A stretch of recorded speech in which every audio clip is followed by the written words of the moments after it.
I have the honor of introducing you to our guest, non-guest. We are so happy that the Reverend Kerr Mesner, Ph.D., is here with us. Many of you know Kerr and some of you may not, but we're so glad to be able to introduce you if this is the first time. Reverend Kerr Mesner, Ph.D., is a facilitator, educator, performing artist, and queer trans activist. Kerr is a visiting professor and chair of the Women's and Gender Studies program at Wells College in Aurora, New York, and ordained minister with Metropolitan Community Churches. Kerr is passionate about arts and spirituality, contemplative practices, and anti-oppressive approaches to education. We are so honored that Kerr is here today and that Kerr belongs to us and that we belong to him. At this time, I will hand it over to Kerr. Thanks so much, Priscilla. What a beautiful intro.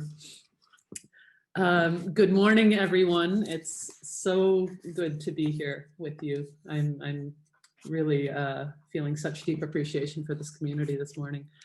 Our first reading today is actually a video, and it kind of explains itself. It's a performance poem by Lee McCoby, who is a 20-year-old, or at least that was about 4 years ago, so probably 24-year-old South African slam poet and co-founder of Vocal Revolutionaries. And in this video, Lee, it's a kind of a mini TED Talk. Lee is talking about experiences of being trans and in some fairly getting right to the heart of it kind of ways, similar to the prayer that we started off with today. So I invite you to have a look and receive this as our first reading. Over to you, Terry.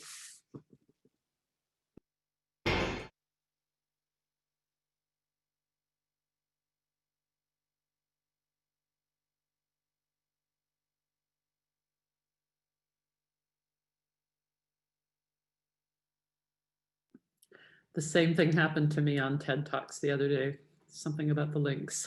We'll give Terry a moment there.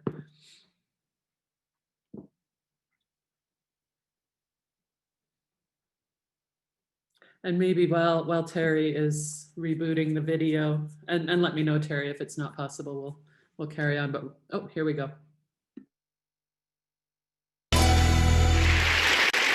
The first time I uttered a prayer was in a glass-stained cathedral. I was kneeling long after the congregation was on its feet, dipped both hands into holy water, traced the Trinity across my chest, my tiny body drooping like a question mark all over the wooden pew. I asked Jesus to fix me. And when he did not answer, I befriended silence in the hopes that my sin would burn and salt, my mouth would dissolve like sugar on tongue, but shame lingered as an aftertaste. And in an attempt to reintroduce me to sanctity, my mother told me of the miracle I was, said I could grow up to be anything I want. I decided to be a boy. It was cute. I had snapback, toothless grin, used skin knees as street cred, played hide and seek with what was left of my girl. I was it, the winner to a game the other kids couldn't play. I was the mystery of an anatomy, a question asked but not answered, tight-roping between awkward boy and apologetic girl. And when I turned 12, the boy phase wasn't deemed cute anymore. It was met with nostalgic aunts who missed seeing my knees in the shadow of skirts, who reminded me that my kind of attitude would never bring a husband home, that I exist for heterosexual marriage and childbearing, and I swallowed the insults along with their slurs. Naturally, I did not come out of the closet. The kids at my school opened it without my permission, called me by a name I did not recognize, said lesbian, but I was more boy than girl, more Ken than Bobby. It had nothing to do with hating my body. I just love it enough to let it go. I treat it like a house, and when your house is falling apart, you do not evacuate. You make it comfortable enough to house all your insides. You make it pretty enough to invite guests over. You make the floorboards strong enough to stand on. My mother fears I have named myself after fading things, as she counts the echoes left behind by Maya Hall, Leela Alcon, Blake Brockington. She fears that I'll die without a whisper, that I will turn into what a shame conversations at the bus stop. She claims I've turned myself into a mausoleum, that I'm walking casket. News headlines has turned my identity into a spectacle. Bruce Jenner on everyone's lips, while the brutality of living in this body becomes an asterisk at the bottom of equality pages. No one ever thinks of us as human, because we are more ghost than flesh, because people fear that my gender expression is a trick, that it exists to be perverse, that ensnares them without their consent, that my body is a feast for their eyes and hands, and once they have fed off my queer, they'll regurgitate all the parts they did not like. They'll put me back into the closet, hang me with all their other skeletons. I will be the best attraction.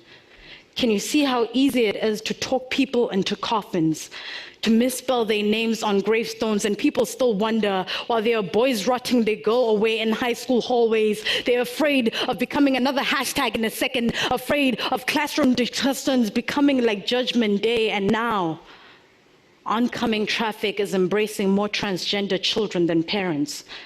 I wonder how long it will be before the trans suicide notes start to feel redundant, before we realize that our bodies become lessons about sin way before we learn how to love them. Like God didn't save all this breath and mercy, like my blood is not the wine that washed over Jesus' feet. My prayers are now getting stuck in my throat. Maybe I am finally fixed. Maybe I just don't care. Maybe God finally listened to my prayers. Thank you.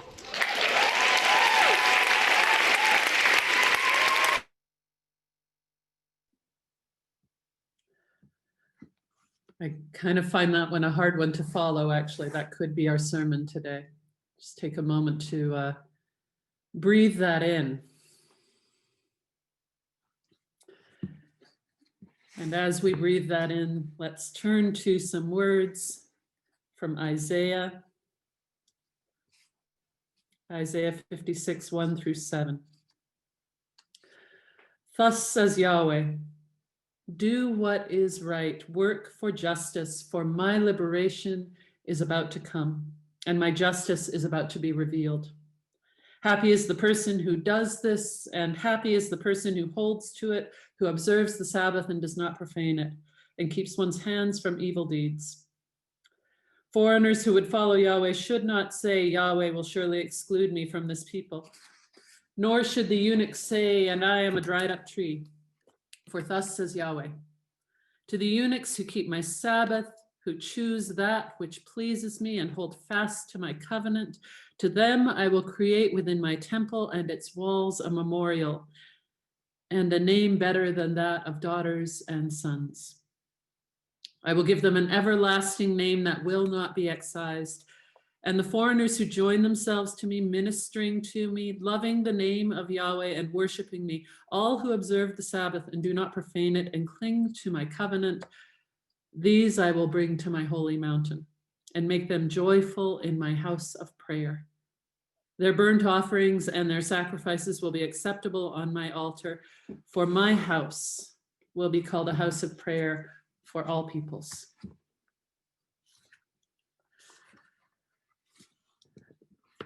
I want to reintroduce myself a little more, to tell you about some of the hats that I wear as I come to you with this this offering today. And many of you know about many of these hats, and actually Priscilla named most of them in the introduction.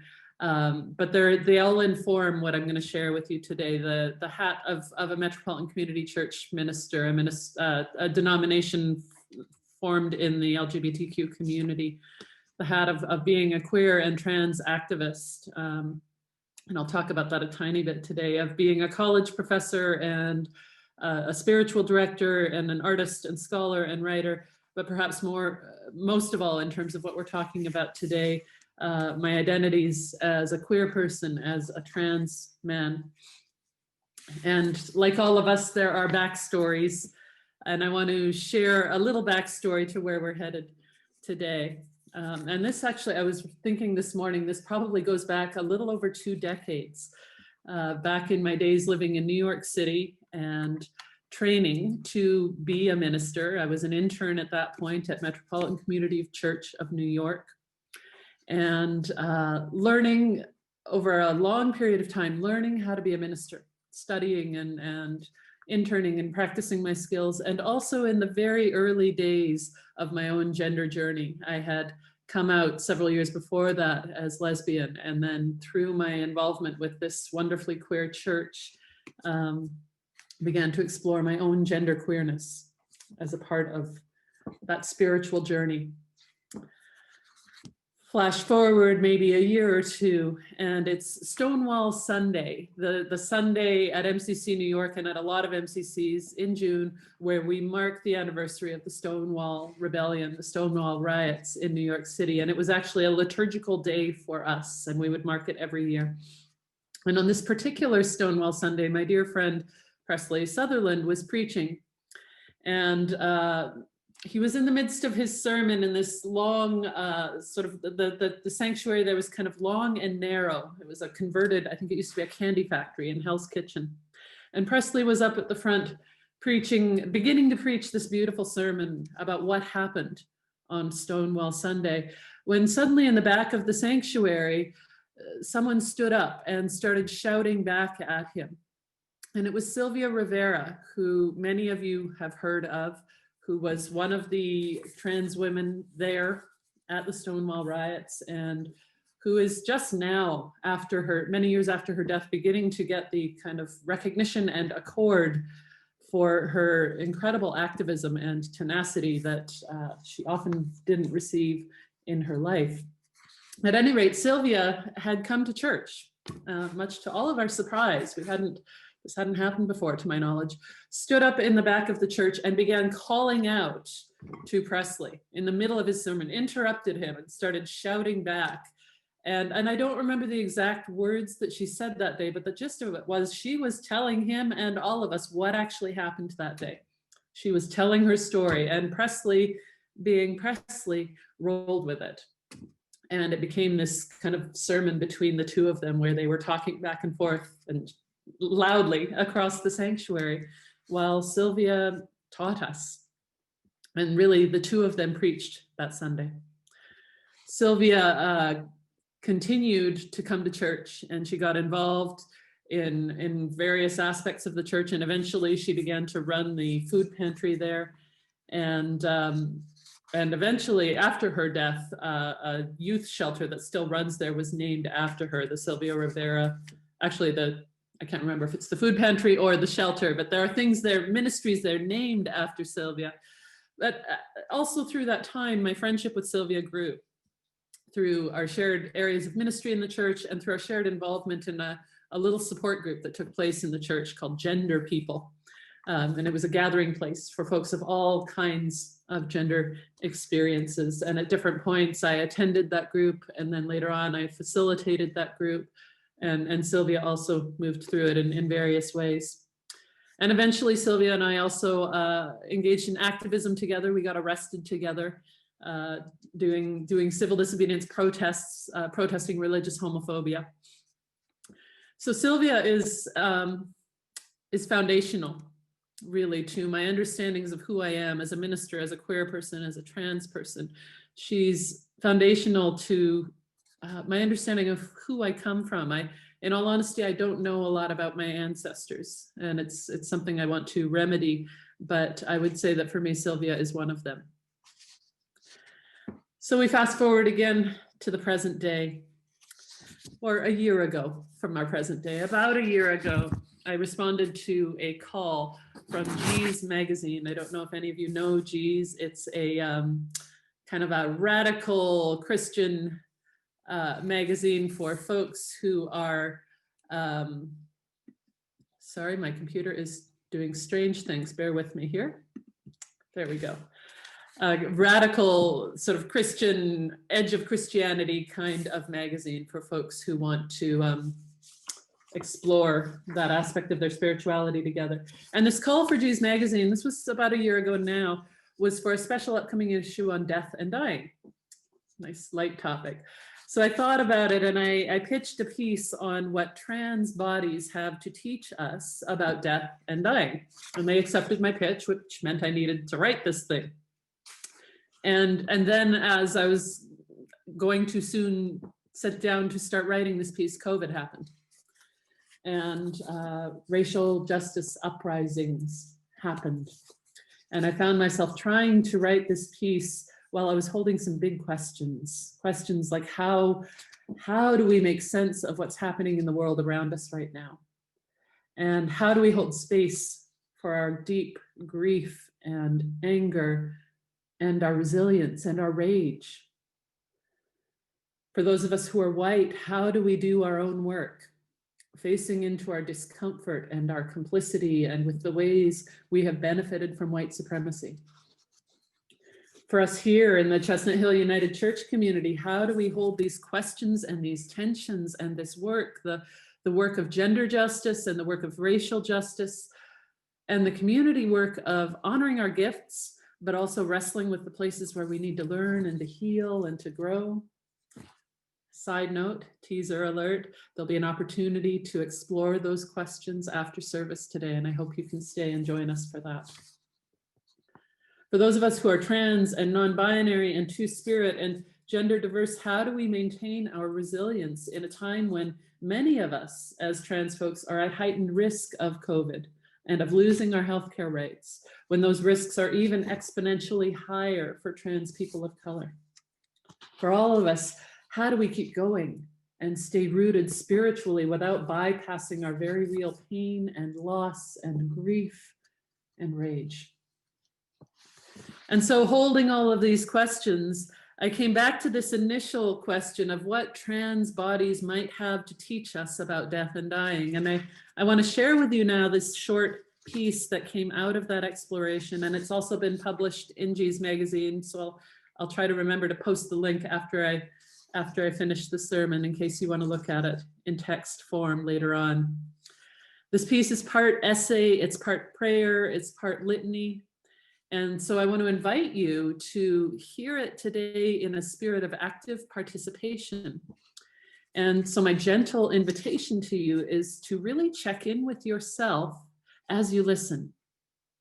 I've shared this with a couple of other communities now, and something I've been noticing is that when people engage with this piece, oftentimes their first response is to focus on my experience, Kerr's experience, and from this wonderfully loving place of wanting to communicate their care and their concern for me. And I want to invite you, if you can, to go a little deeper and to really self-reflect as you listen, to see and to notice what this litany calls up for you and how you might respond. At certain points in the reading, I'll invite you along with me to pause, and as you feel comfortable, if you want to find a physical point of connection with your own body, to breathe, to listen to your own body, and to notice. It's called, "And Now This Body." Dear God, I've struggled to write this essay. I've procrastinated it multiple times.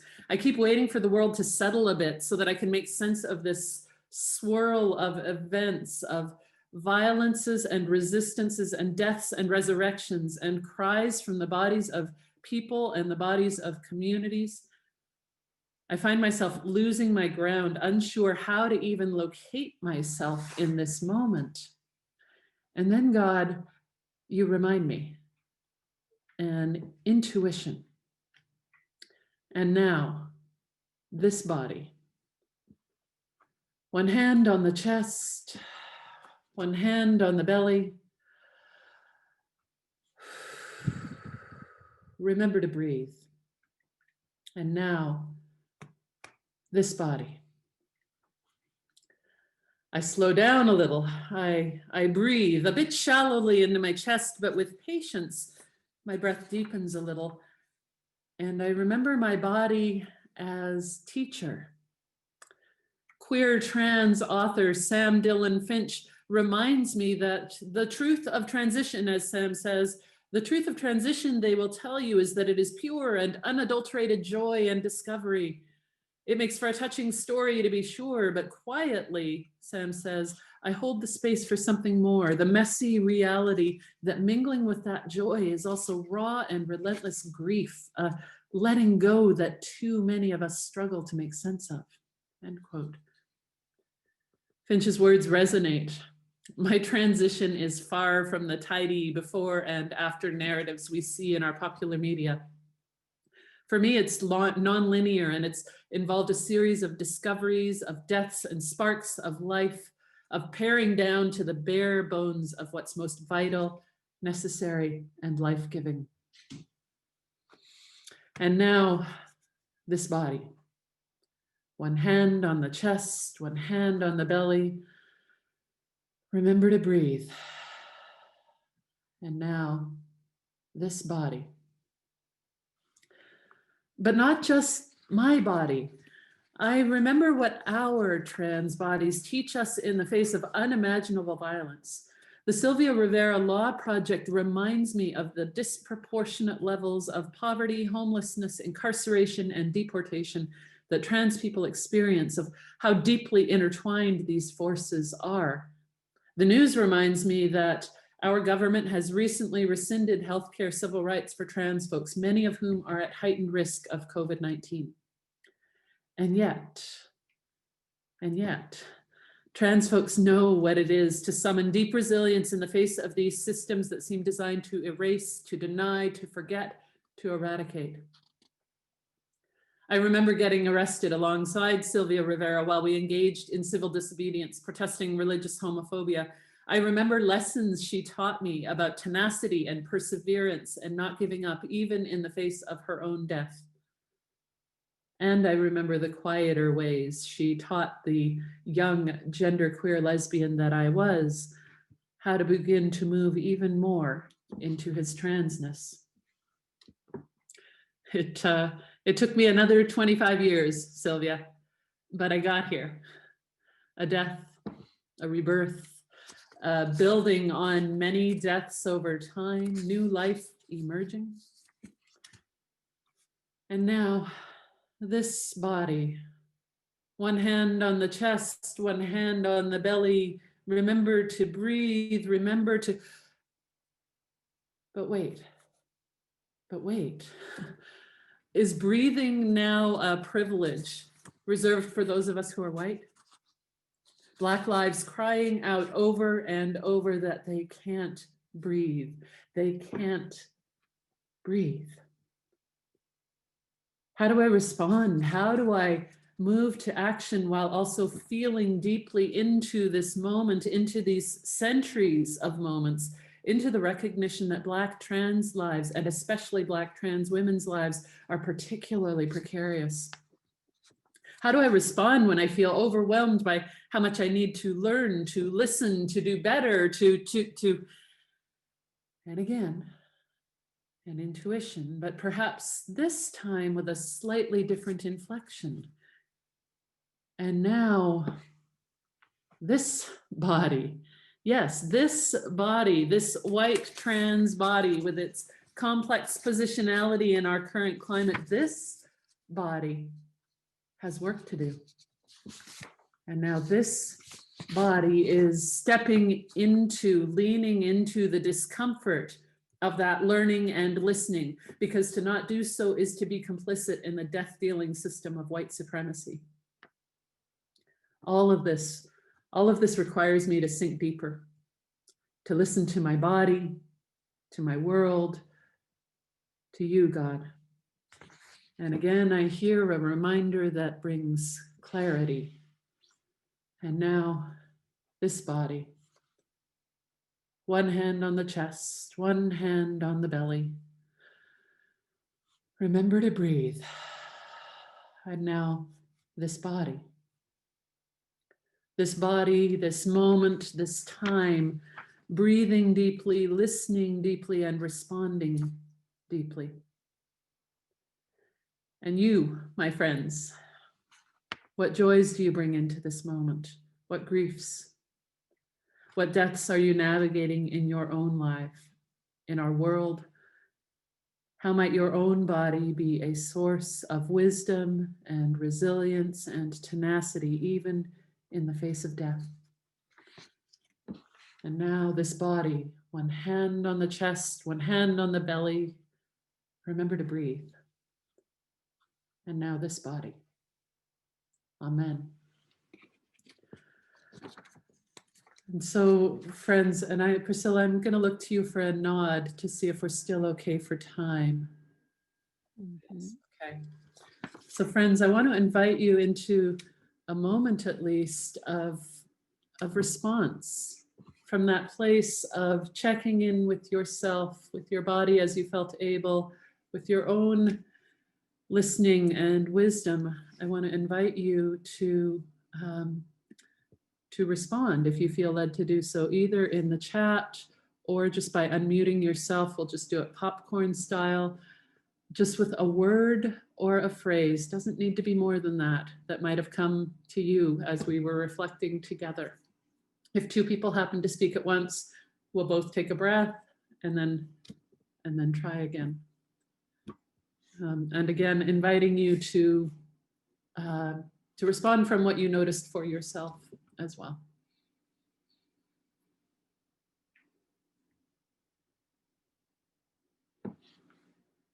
What's called up in you? How might you respond? Barbara's offered respect in the chat box.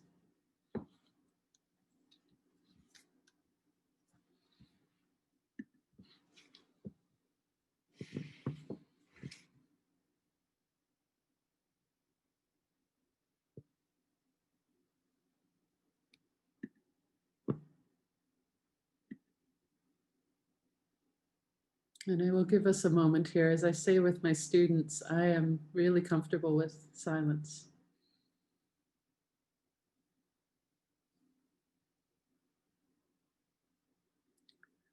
From Beth, we have God, they, love created me.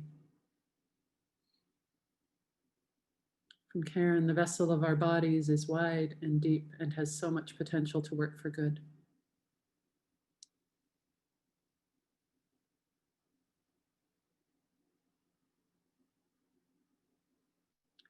Kathy says it brings tears as I think of how hard it is to be different.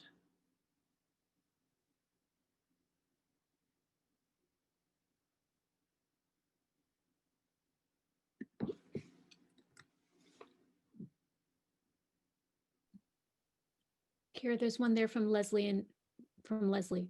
Thank you. Yes, from Leslie, the importance of connecting sometimes physically with your own body and breath.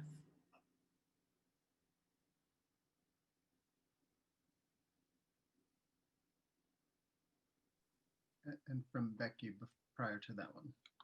Thank you, friends. Becky says, searching for my goodness.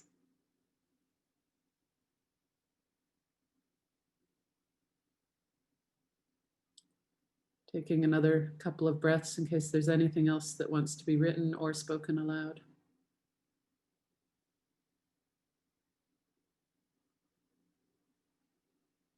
And just noticing what you notice within your own body in this moment.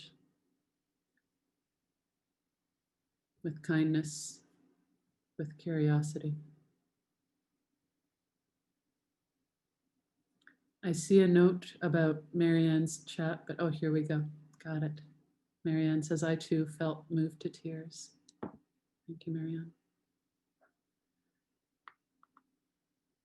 We'll feel free to continue to post in the chat if things surface for you as we move through the service. Use that space. I'm posting a link in the chat if you want to see the piece I read online. It's also in print form if you're a G's subscriber. Thank you, friends. May we hold all of our bodies' wisdoms and knowings and intuitions with lots of care and kindness in these strange and difficult and sometimes wonderful and profound times. Amen.